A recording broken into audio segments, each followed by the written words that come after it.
So I just want to quickly introduce our panel today. So hello and welcome. My name is David McElnay. I'm current chair of the executive committee for the urban design panel today, and introducing our excellent panel presentation on the Jade District.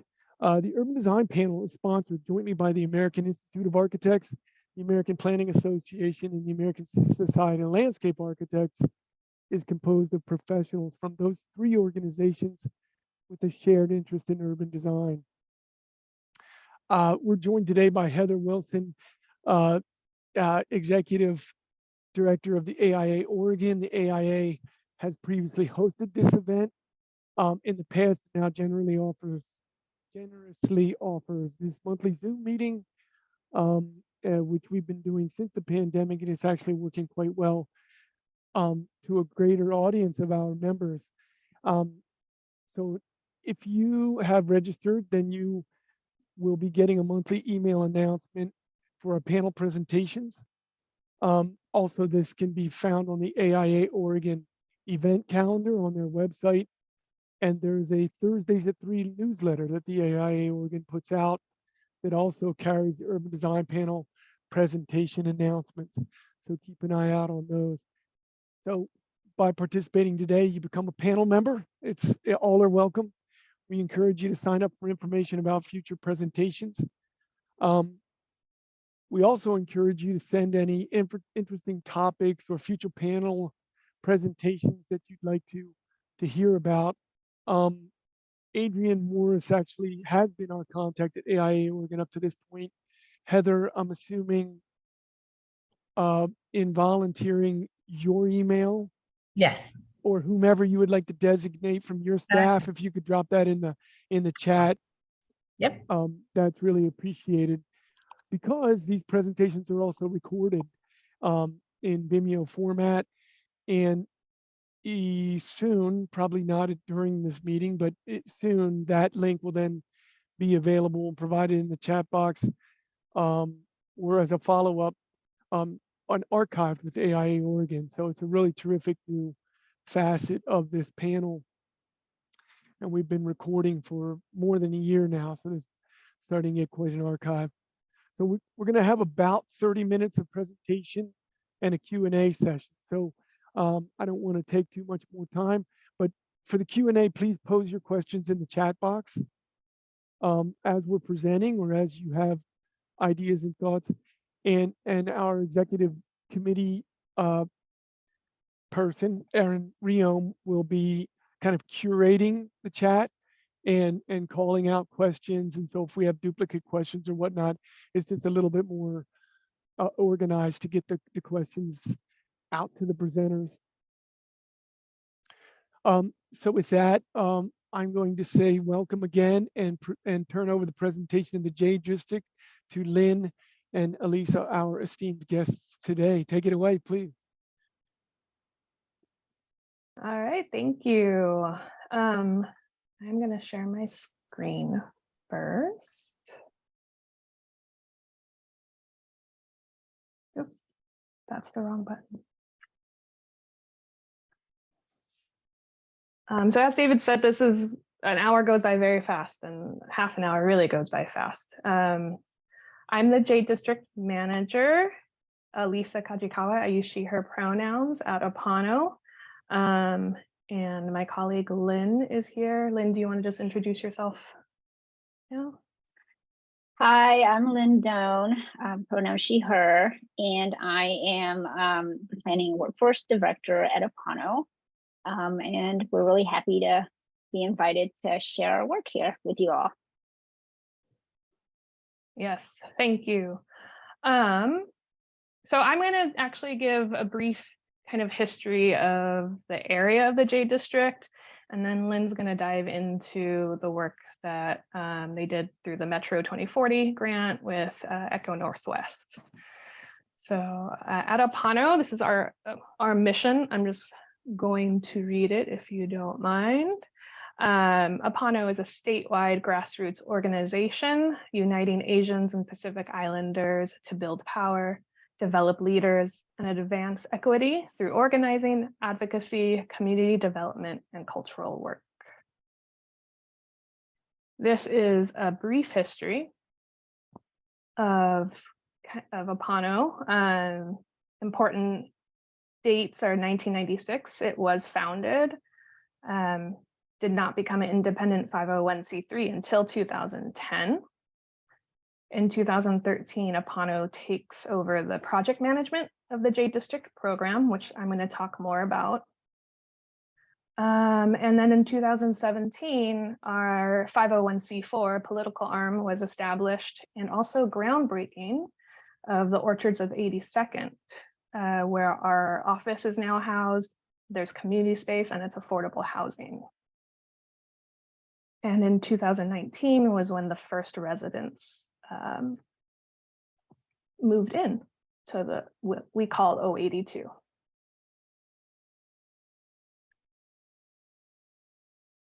So this is APANO's work.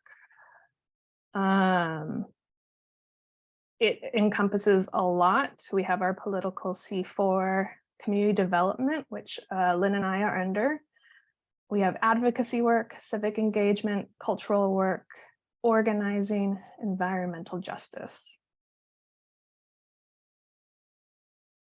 And now as for the Jade District, the area that we're all here to talk about and learn about, the Jade District is actually part of Prosper Portland's Neighborhood Prosperity Network. So unlike other historical Chinatowns, Japantowns, or other ethnic and cultural areas of different cities, this was created already. It is a TIF, tax increment financing district. And we do also receive, so that's where we receive funding for improvements to small businesses and capital improvements. We do also receive funding through Prosper Portland through a revenue share that is from the county and the city. There are 7 total districts throughout the city that are under this program. And the Neighborhood Prosperity Network is supposed to be a community-led and social equity-based program with economic and community development. The little smaller circles on the right are the main goals of the program: to strengthen existing businesses, connect residents to employment, stabilize the commercial district, and increase visibility of the district. This is a wonderful map of our actual boundaries. Because it is the TIF district, there are hard boundaries of where we can use our funding. The shaded yellow area is the TIF boundaries. The hard black outline line is the actual district boundary of where our kind of reach can go as far as like residents and community at large, not just the businesses. So it stops at Harrison in the north along 82nd, if anyone's familiar with this area, down to Franklin, so just before Powell along 82nd, and then Division basically from 80th to 92nd. Oh, and the Jade District also, it's 3 official neighborhood associations encompass the Jade District too.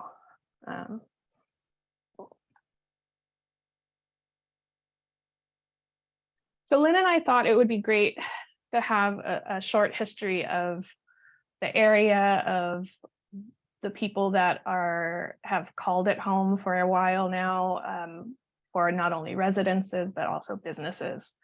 And so some context about the history of displacement. In the Gold Rush area, there were many Chinese laborers that came into Portland to work the gold rush. And after that happened, they stayed and actually lived along the waterfront, like the West Esplanade. That's, if my directions are correct, south of like, you know, Burnside Bridge, Broadway Bridge, and everything afterwards working the waterfront. There were fires, earthquakes, that displaced them. And at that time, business was booming, property was rising in that area, and they started to get displaced out and move further north so past Burnside, where now the historical Chinatown is.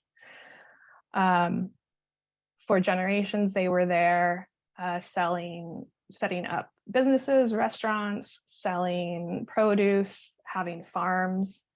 The actual picture of the old farm is in Goose Hollow of a Chinese settlement with farmland. And as you know, Portland business and economics, you know, improved, they started getting pushed out again from what they were calling home. And many moved east of the Willamette River and into now what we call the Jade District in that area in East Portland around 82nd. The picture of the restaurant Hung Far Lo was one of the oldest Chinese restaurants, and it was established in 1928 in Chinatown in downtown. And they did move to the Jade District in 2005 and then did close in 2015.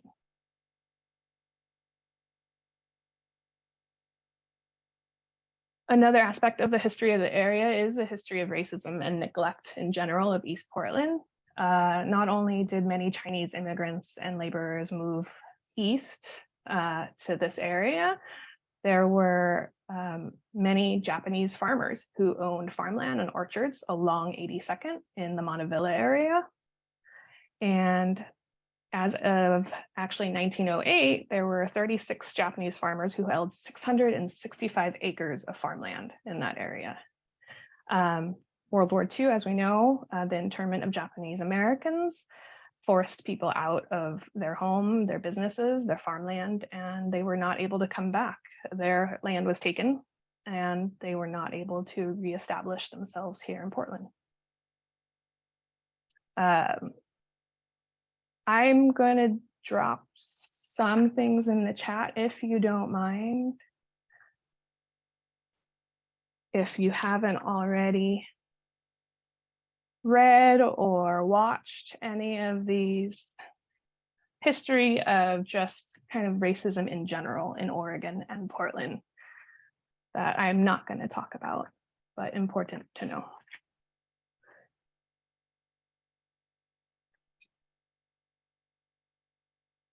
The picture, this is actually the intersection of 82nd and Powell in 1934 and the same intersection in 2016. So just to notice the difference of what that is. 82nd was the main highway and thoroughfare from the farmlands into the city of Portland, north and south. So jumping to neighborhood context of currently who's there and the geography of it, for those that might not be familiar with the Portland area, if anyone's on here from somewhere else in Oregon, the red square is approximately where the Jade District is, a small section of Portland.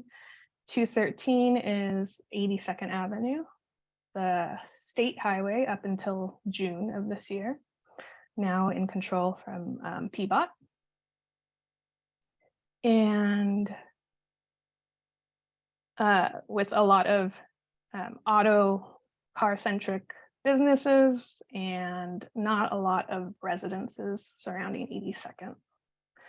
In general, East Portland has been overlooked. It wasn't until, I believe, the 80s that they became part of the city of Portland. They were annexed to create more tax revenue, really, and were not given what was promised with improved roads and sidewalks, and still to this day have not fulfilled that promise. As far as our current demographics, I'm not going to go through all of them, but I did want to highlight some of them, which you can read on the slide. This is from the one census tract that is the Jade District, basically, covers a little bit more than the official boundaries of the Jade District. And I'm going to put in the chat actually a great tool that will show the difference between this one census tract to Multnomah County, to Portland City, to Oregon, and kind of compare all the stats as well. You can see that there is a large population of Asian individuals living in the Jade District. It is, according to the 2020 census, one of the only census tracts that actually increased in diversity, and is one of the most diverse census tracts in Oregon as well. The median income is 42,841 as of 2020, with Portland being at 73,000 in general. So you can see a very stark difference in this area, and as well as the languages that are spoken other than English, with many people rating themselves as less than very well at being able to speak English.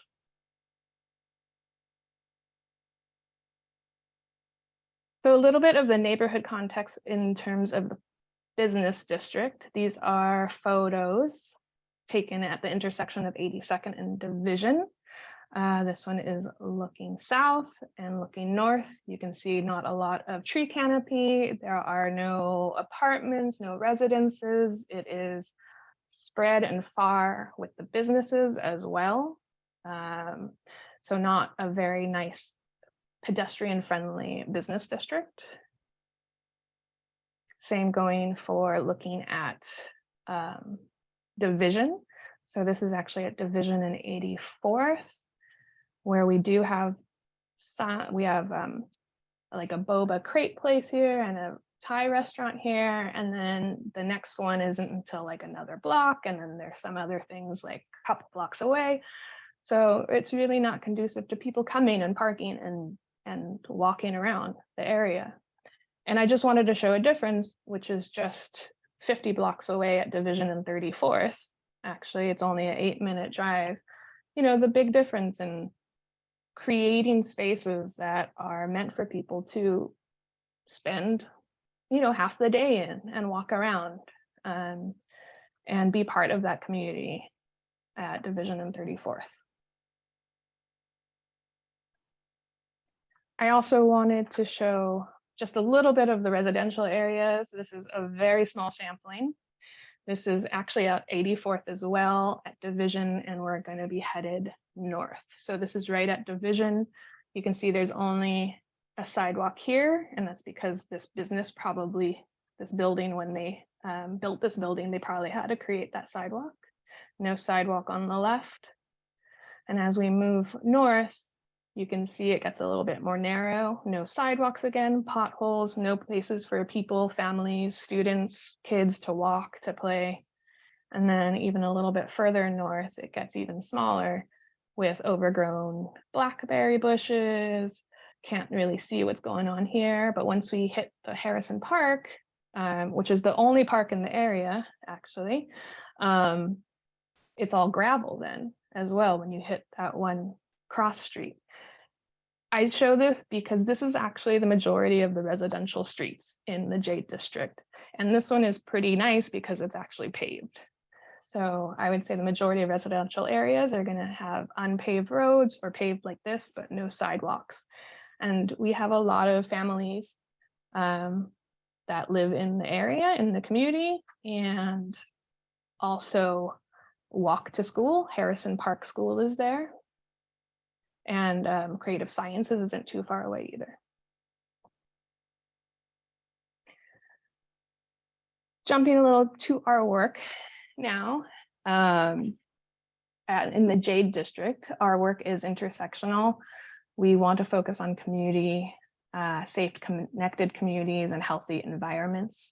These are some examples of projects that we have done. The mural was a more recent one this year that we did in collaboration with Harrison Park School and students, kindergarten and 5th grade. Actually, classes worked with an artist on creating this mural and helping to paint it as well. This is a fence that is in front of a property. So we worked with the property owner as well because it was constantly being tagged and destroyed. So trying to bridge that gap of businesses, community, and schools as well. Our TIF dollars can be used for improvements. This is Van Han vegetarian Vietnamese restaurant, the before and after of what we were able to help provide. And then also created this like a newsletter, a physical newsletter this year that we distributed to the residents of the Jade District as a piece of artwork for them to be proud of the area that they live in, but also then on the back had information about upcoming events and other things happening and ways to stay connected to us. Our work is also holistic. We want to cover as many areas, I guess, as possible to create a holistic and intersectional community, community building with power of giving voices or giving community a chance to use their voice in what they want from their community, both businesses and residents. We want to strive for the health of the community as far as green space, environmental factors, community safety in general, and the stability of the area. You know, we would hope that people are only moving out because they want to, not because they have to. So we work a lot on displacement strategies, and it's a hard thing, but we're trying. These are some examples of our work of trying to bring everything together. Local housing bonds that helped fund the 082, the Orchards of 82nd, and that was through community benefits agreement as well, that Lynn is going to talk a little bit more about.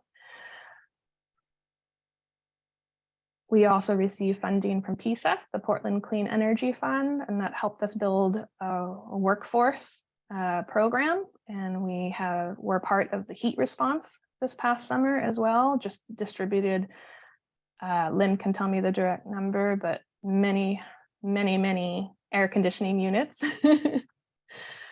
And APANO was part of getting PCEF passed as well and funded. Transportation as well.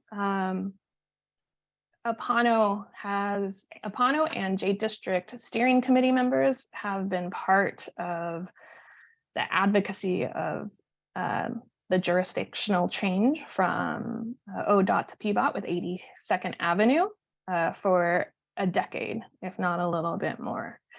So it is something that we are invested in and that we are here for the long haul and long run. And this is a good transition into the work now that Lynn really led with the Metro 2040 planning and project and funding about all of this history and context and what the work that's being done in the community with the community, what it can lead to create a more equitable and just community and neighborhood for everyone. I'm also going to drop a link to our Jade visioning report that was used a lot for the work done in the Metro 2040 project. So Lynn. Thanks, Lisa. And I thought just first to apologize because I have some work done right now on our house, which is right next to the kitchen where I am. The joy of working from home, we all know. But I also appreciate Elisa sharing the background of our work to kind of put us where we are today. And Elisa is actually the perfect person to bring that up because not only does she live in the area, but as someone with a fresh perspective on the work that we've done in the past years, she's covering a lot of areas that a lot of times those of us at APANO who've been working on this for a long time, we just make assumptions that everybody know about this. So this is why it's really important for to have that grounding before we go to this next stage, and why APANO is involved in has been working on this strategy. And I also see a few folks here who are on our steering committee, our advisory committee, to help us navigate this process, and also to bring up a lot of bring their expertise to the process. So we are really grateful to have all the folks join our technical advisory committee. So APANO received the Metro 2040 a couple of years ago, and we started to work with EcoNW and the partners. You see all the other organizations here, and to work on this project, this report. And we called it the Jade District, or 82nd Avenue, the State Plan and Implementation Strategy. I'm gonna move to there you go. Thanks, Lisa. And we wanted to start by, we didn't want to start from the beginning. We've had years of to build up to this point, and we really wanted to leverage all the expertise and all the work that has been done over the past decade. And we wanted to ground this work, because a lot of times, I think, as we go into community development and with the idea of development on in such a big, huge area, sometimes we get lost. So we started with grounding this process with the vision of the direction we want to take this process. And I can just, it's a very wordy, but it's actually, it's about bringing our community and centering our community in our work. This is going back to all the engagement that we've done, and the information that Lisa shared. Next slide. We also wanted to make sure that the things that we've learned and what community shared with us over the past years, do they still make sense, and is it still relevant? And we went back to the community and talked with different folks. And then also this past summer, Unite Oregon also did a summit. And I don't know if any of you were able to get a glimpse of that report or actually attended that summit. But Unite Oregon reached out to many communities, collaborating with the NPNs, the other 7 Prosperity Network, and the community, and they led sessions, and the same priorities that we identified in the past were still there. People were still wanting accessible transportation. They were still worried about safety. Pedestrians were worried about walking the streets and on divisions in outer East Portland. Still a lack of green space, something that we've, while we have 082, there were still huge pockets of, there wasn't place for folks to gather. So that was still a priority for folks. Affordable housing was still a huge priority. Folks were really interested in building wealth for their family and their community, and they want the connectivity that small businesses brings to those communities and the identity that they bring to the community.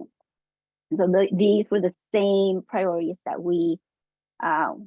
the community shared with us years ago when we did the initial Jade visioning, still relevant today. So we wanted to make sure it's still the same, and they were. So the actual report and the actual presentation that EcoNW and all their partners share with us is quite lengthy. It's actually over 50 slides. So I won't go through all those with all of you, but we're happy to discuss if anyone's interested in it. I wanted to just take snippets and really big picture, kind of go out a little bit, and just take into sections that were important to us. And one of that was the streetscape opportunities, going back to places that communities could gather, that are accessible and feel safe. And we talked about these different areas. You know, what might that look like? So we delve into that. Just one slide to show you some of the conversations that we had around gathering spaces and opportunities on 82nd. Next slide, Elisa. We did a market analysis, and I think I'm making an assumption that folks here are pretty familiar with processes when you go into a community and you talk about development or what might that look like. So if that's incorrect, my apologies, but I wanted to just take a step back from all the details that we dived in. We also looked at a market analysis. We looked at employment. What does that look like? And what are the income? What are people doing? And so this is one slide about employment in the area. What are the people working? What are their work? Next slide, Lisa. And the next slide is going to show also the some of the key things like renting, the housing situation. And the reason we wanted to find out about that was that we want to, what we found out is that while a lot of the folks in the community work in retail and food and accommodations, we are really interested in building a workforce and supporting our community in getting more livable wages. And hence the reason APANO is actually getting into and working, figuring out what workforce development and training might look like for our community and how accessible it could be. And that's why we wanted to see what kind of space is needed. Next section. And of course, we looked at the existing conditions, and I'm just going to go to the next slide. And this is a really great map that I know Sonia's here. I think I saw her earlier, but this was a really great map to show, you know, what might that look like if our community was more connected? Because that's one of the key priorities for us, is like connecting our community. Because the Jade District, while there's a huge population, white and Asian, but there's also a very diverse population. And so we really want to highlight how we can bring the community together. And what does that look like right now? And then I think the next few slides is just looking at the conditions right now in the area and why we chose to dive deep and really analyze this broader area. If you look at this map, it's beyond the Jade District. We went all the way to East Burnside and past Howell. And it's just because the Jade District is part of different neighborhood associations as well. And our community is really, there's a huge community, API communities along 82nd. And it's hard for us to just focus on this small area in Jade District in order to help and to guide and support our community. So we wanted to look further out.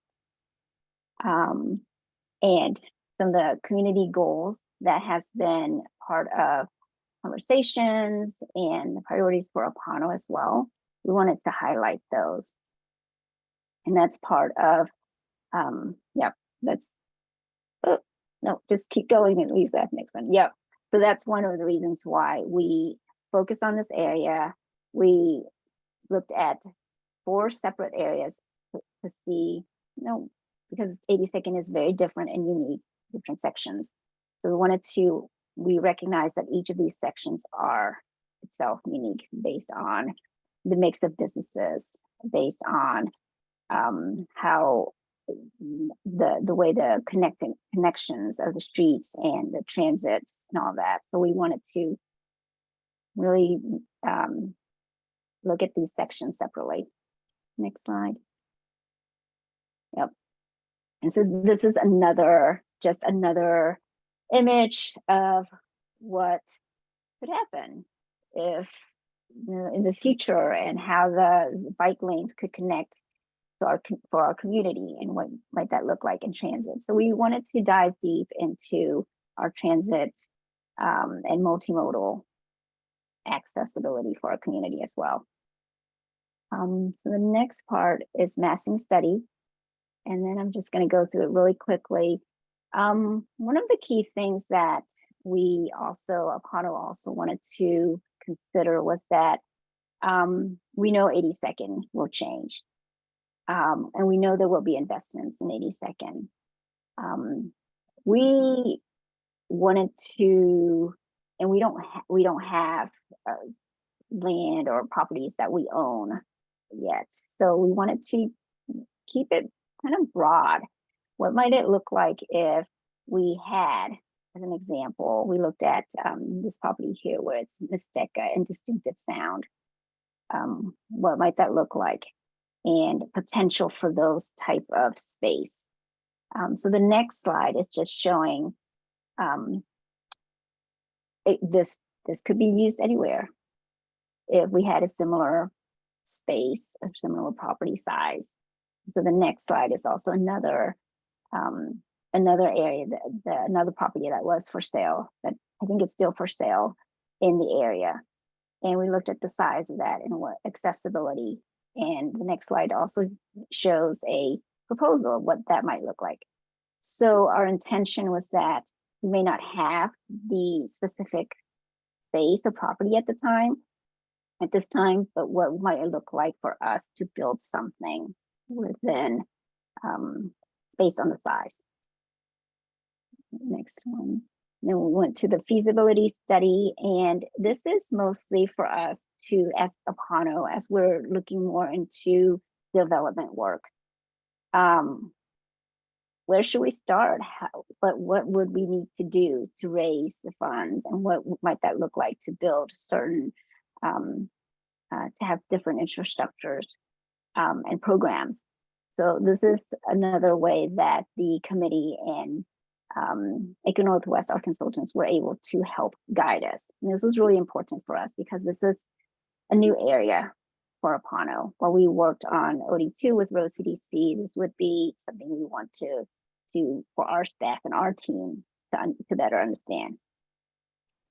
The next one is just more information about some more priorities and why these things were highlighted and important as we're asking our consultant team what the next steps might look like.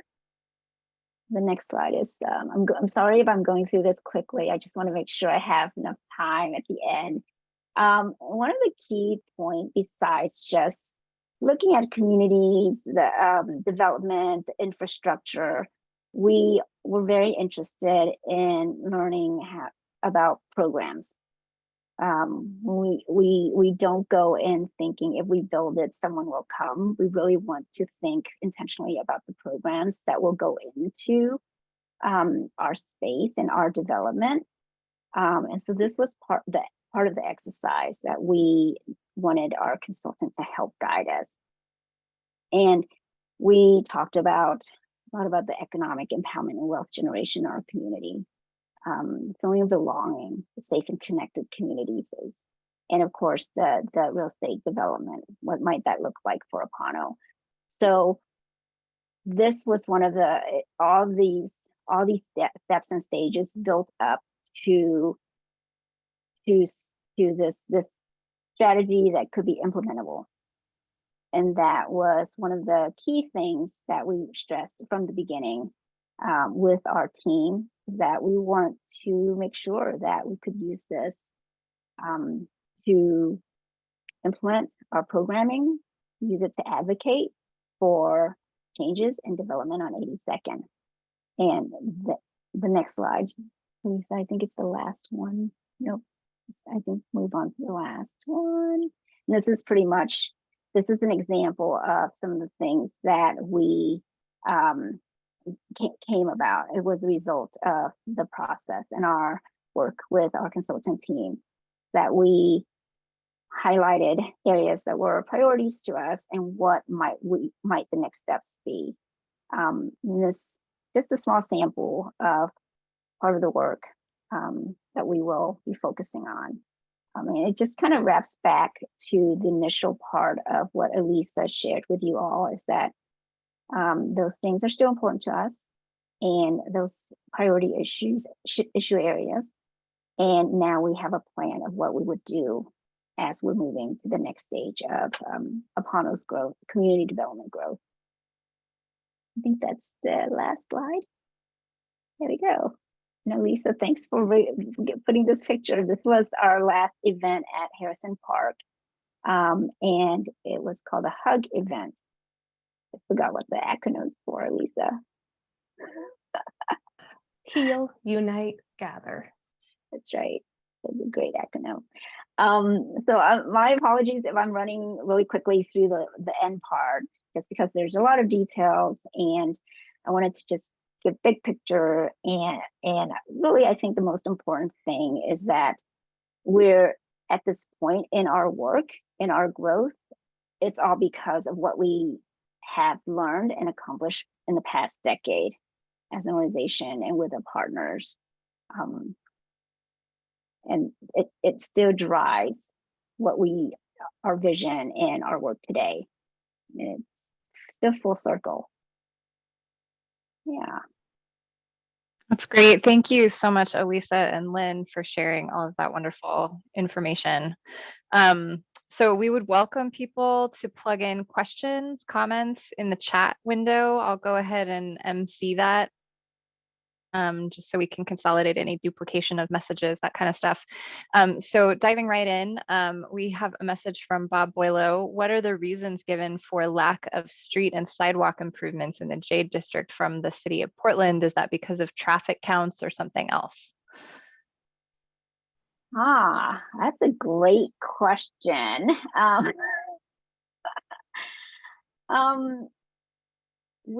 So APANO has had the Jade District program for many years, and this is one of the areas that we've been advocating for many years, including lighting on Division and the side streets. And to be honest with you, we haven't gotten a really good reason quite yet. We're still waiting. Yeah. My understanding is when it was unincorporated East Portland, right? They took care of things themselves. When Portland decided to bring them in, there were promises of, setting up and helping with the infrastructure like that, even though residents had to pay in to their own sewer system and get that set up through through city of Portland, right? And just was never done. And so now it's always up to the developer. So if there's a new development, if somebody's going to build something new, they are required now to pay for improving the road that's in front of the property and building new sidewalk. But there's a Jade District steering committee member who's also a resident for many, many years, who has been fighting this and never gets clear answers. There's never any willingness, it feels like, from PBOT, from the city of Portland, from Metro, whoever the powers may be, to want to put money into the infrastructure to improve these roads. And it's not just in the Jade District, I will say. It's a lot of, mostly in East Portland when they were unincorporated.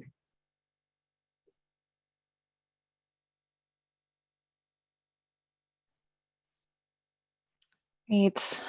We also have a comment. Thank you for sharing how your work built on previous engagement efforts, rather than just starting from scratch. And I think you guys did a great job of just building up the entire story arc and evolution of all of the work that's happened to date. That's fantastic. From Fiona, could you elaborate on the community benefits agreements? Does APANO lead that process with government agencies prior to major investments as a tool to guide scope and investment opportunities?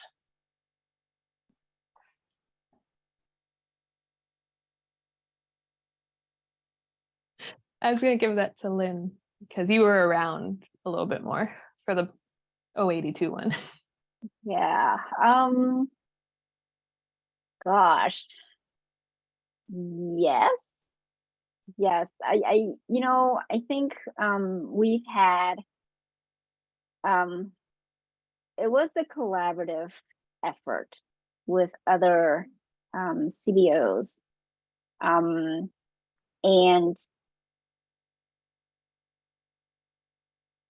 yeah, I would say that it was a collaborative effort with other CBOs and nonprofit organizations in East Portland. I don't think that we've led that. It has always been a collaboration for us. Some partners may not always stay on, but I think that for us, the community benefit agreements is always a guidepost. It's a guidepost for major investment. And that's what we hope as we're moving forward with 82nd. 82nd, we're also in partnership in a coalition. And I think it's called 82nd Community Partnership. And it's led by Oregon Walks. So I think at the end of the day, we're always looking to partner with other organizations. And again, our community benefit agreements are guideposts for investments.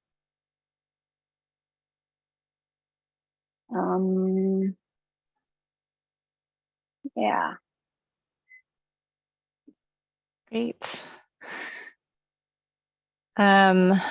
Another question, what kind of sidewalk activities are community members most interested in supporting along major streets like 82nd and Division?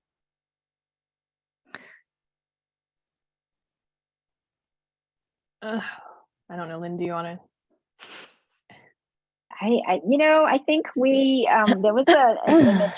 I think in our original report there were images of increasing sidewalks for on-street activities, and I think that's would be great.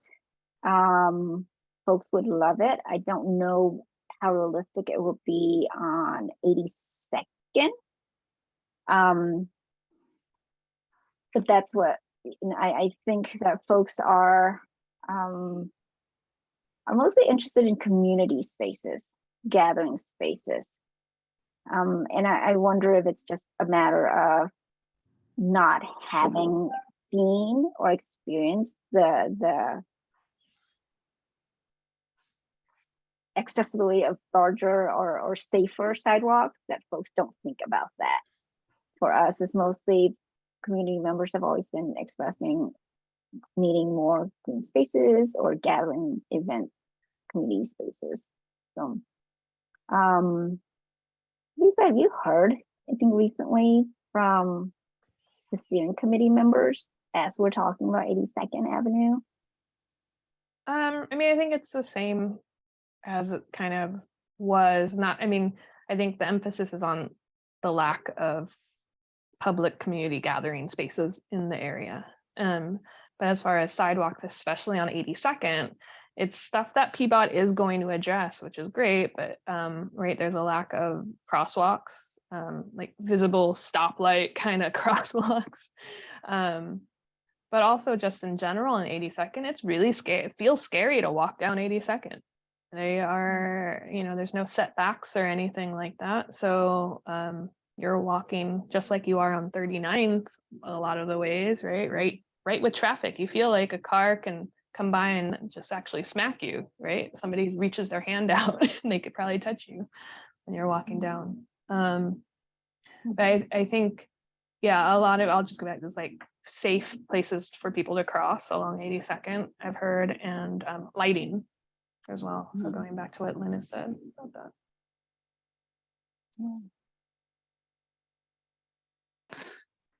Great. And what are APANO's hopes and goals for how you would want to see community voices influence the ongoing planning and design process for 82nd Ave?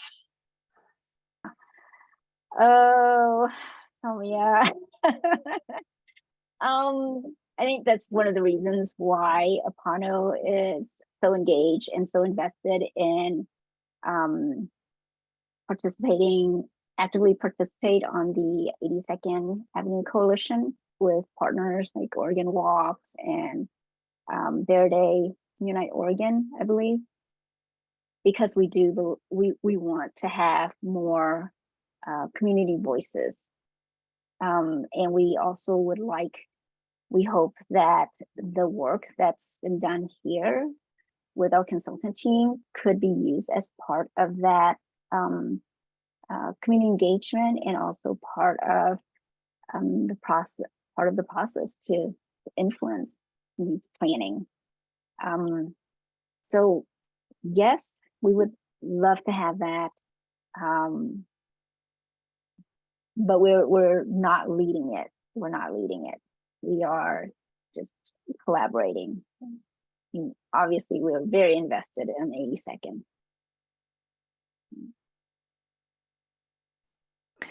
Great. And a question that I don't know that this can really be directed at APANO, but perhaps you all have insights on this one. But is PBOC committed to redesign and funding construction along 82nd Ave?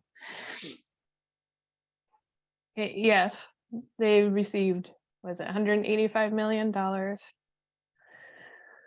in the transfer for a couple, and they're doing it in a couple phases. One phase is going to start as soon as I think this coming year.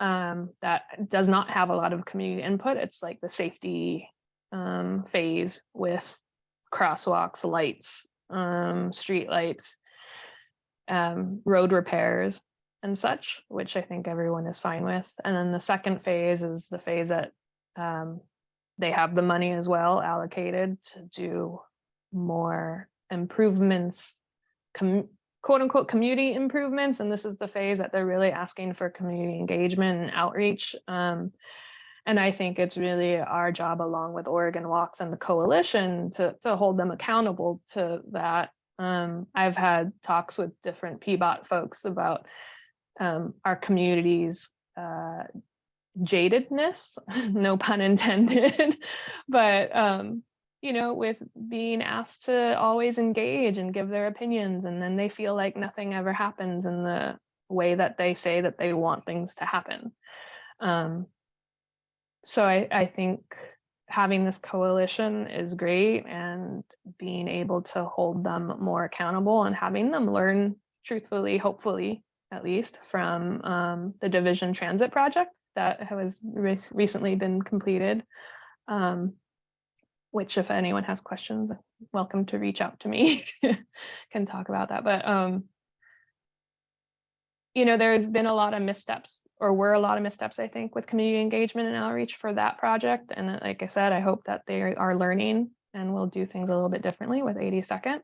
But yes, there is funding for improvements that are not just like the safety related things, but that are also supposed to help re-energize the community, so to speak. Great. And then one more question: how important or not is the visual distinctiveness of the urban design for the Jade District long term?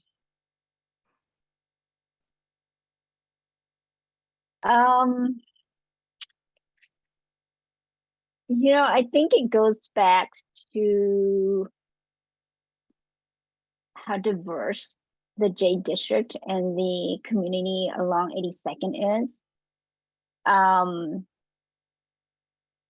And interesting enough, part of the Metro 2040 grant is that it will allow us to explore what that distinctiveness might look like.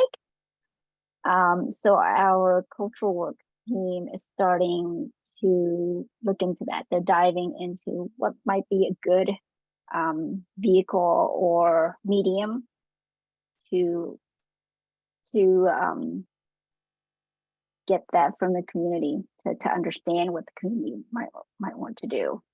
So we're hoping, along with that and the information and the work that the Eco-Northwest team has already done, that would kind of bring together and would be used as a tool for us, guiding us in our advocacy. So that's coming up. But I don't know. It's really hard to say because we want to be inclusive, and we know that along 82nd and the Jade District, it's very different and unique. So we want to leave that open. And Lisa, I think this is more, since you've been working with a lot of the small businesses, any thoughts on that as well? Yeah, I was going to add on to that some of the small businesses that I have created closer relationships with right now, I think it's very important to them, actually. They have talked about and used the term brand, right? Like they say, like, what's the Jade District brand? Like, what are we known for? Why would people come out here? And I think part of that is visually. They haven't necessarily said like visually, but I have a feeling that's also part, what's the brand? We want a visual representation of what the Jade District is. So I think as far as small businesses right now, it's pretty important. We have not necessarily got there with community, like residents as much. Hey, this is David, Elisa, and Lynn. We're down to sort of like the 1 minute warning here. It's 12:59 and it's gone very quickly. It's been an amazing sort of run through what is tremendously complex issues. Your presentation makes it sort of refreshes to me the levels of complexity that you're faced with there, with this question of what to do in that Jade District corridor. I applaud you. We, the executive committee, applaud you in terms of the level of research and the consultants that you brought to the table to sort of look at all the different facets of what's going on. We want to see PBOT do good things with that $185 million. So I think it's very important to have the people on the ground saying what their vision is, get those consultants, as you've already done, to amplify that and to bring it forward. I have a humble observation in that down that corridor, maybe the brand is, if you could simply change the entire corridor from a series of parking lots and drive-throughs to actually pushing the people forward to the sidewalk, like activities like dining, storefronts. I noticed you had a kind of a massing exercise with actual living units, that kind of thing. If the impression was something different than sort of car lots the whole way down, whether they be a diverse community, you'd see more of the community, right? So this kind of peaks into what all that diversity is. Very challenging space, big giant 5-lane sort of highway with long blocks. PBOT knows what to do with that stuff, and so do the consultants. So hopefully you all can continue that outreach and push that vision forward. Any final thoughts before we wrap up here for today's panel? Just that our next urban design panel event will be on November 15th from noon to 1. We will be talking about anti-displacement and equity issues at that event. So Terrific. That's please join us for month. that. We look forward to seeing everybody and then some again next month. Thank you very much, Elisa, for putting all of those links into the chat. I encourage everybody take a look at that. There's a lot of information that we can do lots of research and follow up from what you've done introductory. Elisa and Lynn, once again for APANO, thank you so much for being here today. Everyone, thanks so much for attending. Great to see you. See you next month. Great. Goodbye. Thank you.